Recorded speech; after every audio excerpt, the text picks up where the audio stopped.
Hello, welcome back to the channel. If you're new here, we thank you. As of October, we just crossed over 3,000 subscribers, so if that's one of you, thank you so much. My name's Jeff Cunha, licensed contractor and electrician in the state of California.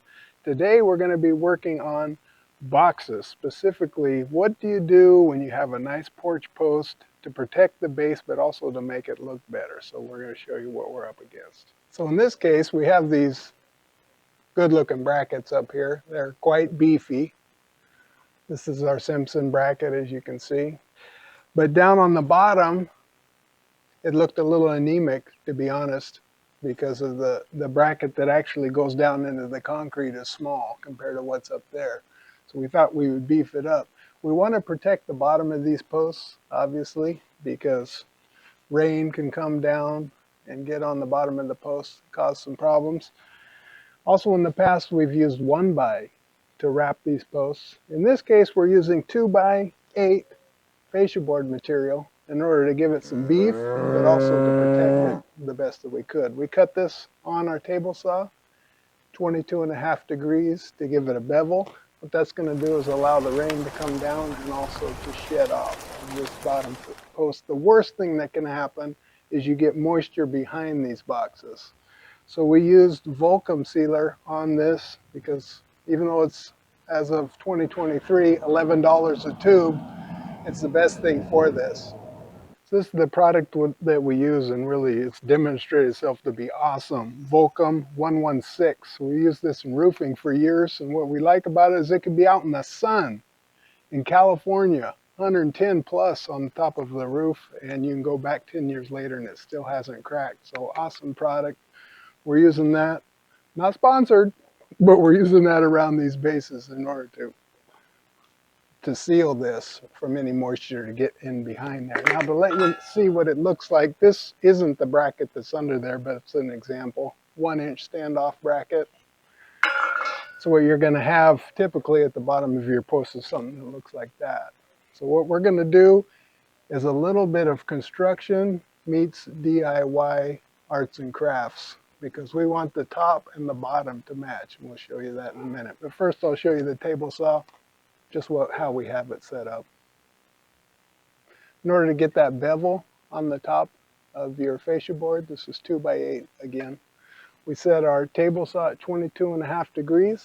As you can see here, we set the fence so that it would just rip off that corner. You can see, you just run that through.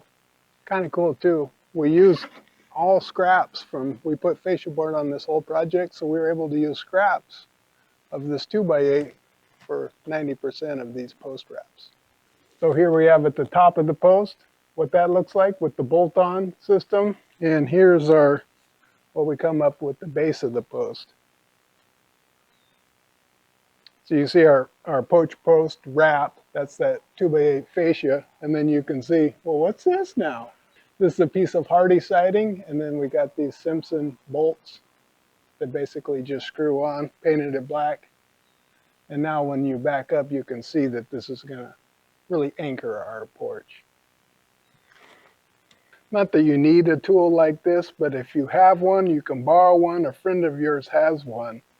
When you're trying to rip cut a 2x8, these type of saws are excellent because they double bevel. In this case, we're beveling it over 45 degrees, but also being a compound miter sliding saw, in one pass you can cut the entire board without having to flip it or anything else, so it really saves you some time. We'll show you that. Safety, of course, is important. Safety goggles, earplugs, and we'll show you how this all works.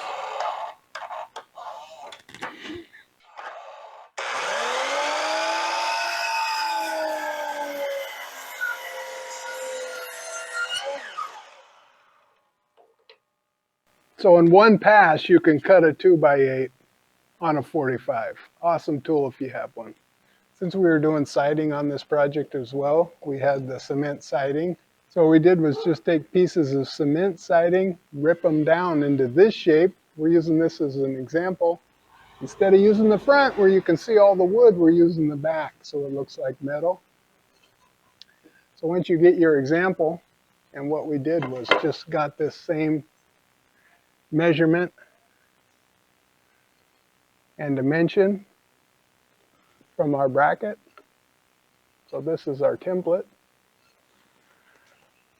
Once you get your template, you can just mark it out on the back of your hardy siding. Cut that out. Also has the holes in our template for our drill. Then what we're going to be using is these Simpson mock-up bolts. And then we're using some screws that we painted black. For cutting the hardy siding, the best thing that we've found is these actual hardy siding blades. They're a carbide tip blade. There's not many teeth on it, but it really cuts like butter. So when cutting this hardy siding, you want to be very careful. The dust that's produced from cutting this siding is very dangerous for your health. We recommend a double cartridge respirator, like the one that I'm using.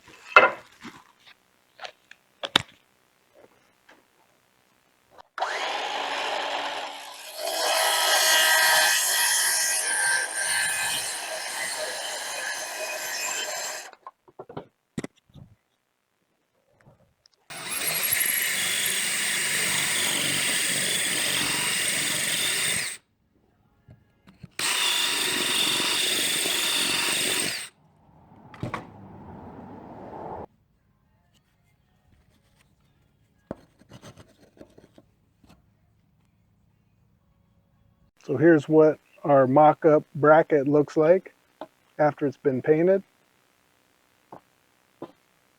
We'll show you how to put it on. So here we have our bracket. We're going to center it on our porch post. This is our arts and crafts meets construction.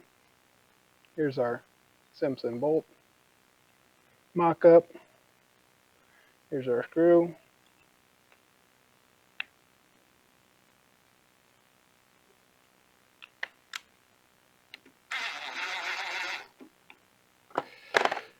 And we're going to use the micrometer method of centering that on the porch post. So now look at that. The base of our porch is going to match the top of our porch.